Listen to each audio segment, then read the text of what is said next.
Nizamabad excise శాఖలో deputy commissioner రాజీనామా కలకలం రేపింది. ఎక్సైజ్ శాఖలో తన ఉద్యోగానికి రాజీనామా చేస్తున్నా అంటూ డిప్యూటీ కమిషనర్ సోమిరెడ్డి ట్వీట్ చేశారు. ఎక్సైజ్ కమిషనర్ మాటలతో మనస్తాపం చెందిన సోమిరెడ్డి ఆరోగ్య సమస్యతో హాస్పిటల్లో జాయిన్ అయ్యాడు. కమిషనర్ వ్యక్తిగతంగా తనను టార్గెట్ చేస్తూ మానసికంగా వేధిస్తున్నాడంటూ లెటర్లో ఆవేదన వ్యక్తం చేశాడు. బదిలీల్లో మానవతా దృక్పథంతో వ్యవహరించాలని కమిషనర్కు డీసీ విజ్ఞప్తి చేస్తున్నారు. ఆత్మాభిమానాన్ని చంపుకొని ఉద్యోగం చేయలేనంటూ ప్రభుత్వానికి డీసీ సోమిరెడ్డి లేఖ రాశారు. కమిషనర్ సీనియర్ ఐఏఎస్ అధికారి చేవూరి హరికిరణ్పై చర్యలు తీసుకోవాలని ఉద్యోగ సంఘ నేతలు డిమాండ్ చేస్తున్నారు.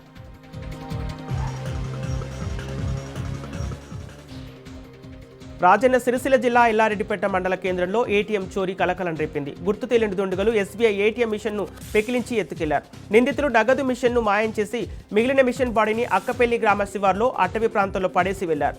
స్థానికుల సమాచారంతో జిల్లా ఎస్పీ మహేష్, సిఐ వెంకటేష్ తమ సిబ్బందితో కలిసి ఘటనా స్థలంలో క్లూస్ టీమ్ సహాయంతో వేలిముద్రలు, ఇతర ఆధారాలను సేకరించారు. నిందితుల కోసం ప్రత్యేక బృందాలతో గాలింపు చర్యలు చేపట్టినట్లు ఎస్పీ తెలిపారు. త్వరలోనే దొంగలను పట్టుకుంటామని పోలీసులు అంటున్నారు.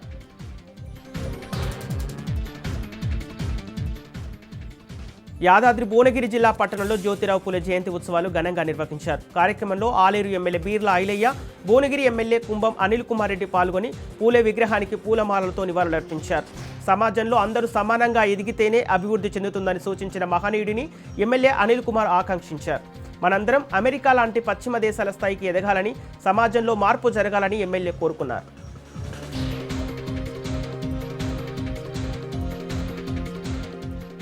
కరీంనగర్ జిల్లాలో జ్యోతిరావు పూలే 200వ జయంతి వేడుకలు జరిగాయి. జిల్లా కేంద్రంలోని శాతవాహన యూనివర్సిటీ ఎదురుగా పూలే విగ్రహానికి మాజీ మంత్రి గంగుల కమలాకర్ నివాళులర్పించారు.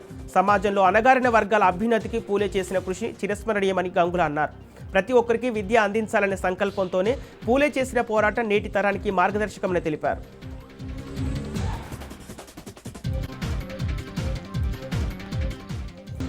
మంత్రి నారాయణపై ఎమ్మెల్సీ చంద్రశేఖర్ రెడ్డి తీవ్ర విమర్శలు చేశారు. కూటమి అధికారంలోకి వచ్చినప్పటి నుంచి నెల్లూరులో కోట్ల రూపాయల నిధులు దుర్వినియోగానికి పాల్పడుతున్నారని ఆరోపణలు చేశారు. మరోవైపు మంత్రి వ్యక్తిగత ఎన్టీఎం దోపిడీకి పాల్పడుతున్నారని ఎమ్మెల్సీ చంద్రశేఖర్ మండిపడ్డారు.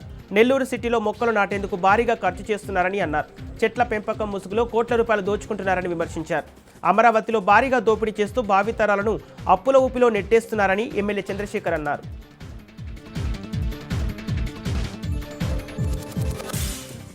సుల్లూరుపేట పోలీస్ స్టేషన్ పరిధిలో జరిగిన బంగారం చోరీ కేసును జిల్లా పోలీసులు ఛేదించారు. తమిళనాడుకు చెందిన పల్సర్ బాబు అనే నిందితుడు బంగారం దుకాణం యజమాని దృష్టి మళ్లించి దొంగతనానికి పాల్పడ్డాడు. నిందితుడు యజమాని కళ్ళలో కారం కొట్టి మోటార్ సైకిల్పై పరారయ్యాడు. మొత్తం 112 గ్రాముల బంగారు గొలుసులు అపహరించాడు. దొంగిలించిన బంగారాన్ని నిందితుడు కేరళలో తాకట్టు పెట్టినట్లు గుర్తించారు పోలీసులు. ఇక పోలీసుల సాంకేతిక ఆధారాలతో నిందితుడిని అరెస్ట్ చేసి బంగారాన్ని బాధితుడికి పోలీసులు అప్పగించారు. పట్టుబడ్డ నిందితుడు పల్సర్ బాబుపై ఇప్పటికే సుమారు 25 కేసులు నమోదయ్యాయని పోలీసులు తెలిపారు. దొంగను పట్టుకోవడంలో ప్రతిభ కనబరిచిన పోలీసులకు ఎస్పీ రివార్డు ప్రకటించారు.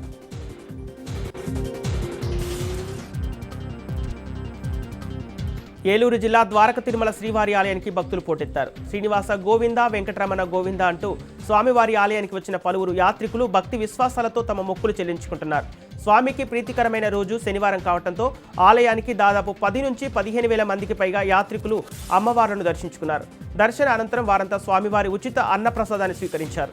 అలాగే స్వామివారి నిత్య కళ్యాణంలో 100 జంటలు పాల్గొన్నారు.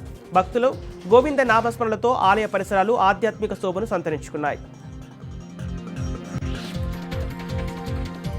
ఏలూరు జిల్లా ద్వారక తిరుమల విట్స్ ఆసుపత్రిని గోపాలపురం ఎమ్మెల్యే మద్దిపాటి వెంకటరాజు సందర్శించారు. ఆసుపత్రిలో చికిత్స పొందుతున్న రోగులను ఎమ్మెల్యే పరామర్శించి వారికి అందుతున్న వైద్య సదుపాయాలపై ఆరా తీశారు.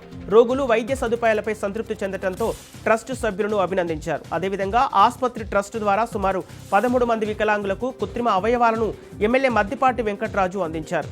ట్రస్టు ఆధ్వర్యంలో ద్వారక తిరుమలలో విట్స్ ఆసుపత్రి ఎంతో సేవ చేస్తుందని, చుట్టుపక్కల ప్రాంతాల వారే కాకుండా రాష్ట్రం నలుమూలల నుంచి ఈ ఆసుపత్రికి వైద్య చికిత్సల నిమిత్తం రోగులు వస్తున్నారని అన్నారు. అత్యాధునిక టెక్నాలజీతో కూడిన అన్ని వైద్య సౌకర్యాలు ఆసుపత్రిలో ఏర్పాటు చేయడం ఎంతో శుభపరిణామమని ఎమ్మెల్యే వెంకటరాజు తెలిపారు. భద్రాద్రి కొత్తగూడెం జిల్లా ప్రజాపాలన ప్రగతి ప్రణాళికలో భాగంగా మందులపై అవగాహన ర్యాలీ, డ్రగ్స్ సేఫ్టీ డే నిర్వహించారు. ఈ కార్యక్రమంలో DMHO Tukaram Rathod, chemist and druggist association medical shop యజమానులు పాల్గొన్నారు.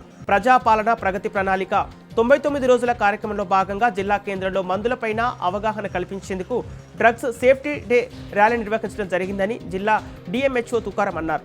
మందులను దుర్వినియోగం చేయకుండా సక్రమంగా వినియోగించుకోవాలని, ప్రిస్క్రిప్షన్ లేకుండా మందులు అమ్మకూడదని డిఎంహెచ్ఓ తెలిపారు. మందులను డాక్టర్ సూచనలు, సలహాల మేరకు మాత్రమే వాడాలన్నారు. ముఖ్యంగా యాంటీబయాటిక్స్ టాబ్లెట్లను తగు మోతాదులో వాడాలని, లేనట్లయితే ఆరోగ్యానికి ప్రమాదకరంగా ఉంటుందని డిఎంహెచ్ఓ తుకారం హెచ్చరిస్తున్నారు. అక్రమంగా 60 కిలోల గంజాయి తరలిస్తున్న ముఠాను మేడ్చల్ ఎస్ఓటీ పోలీసులు పట్టుకున్నారు. ఒడిశాలోని గజపతి నగర్ నుంచి మహారాష్ట్రకు తరలిస్తుండగా మేడ్చల్ ఓఆర్ఆర్ వద్ద వాహనాల తనిఖీలో పోలీసులు గుర్తించారు.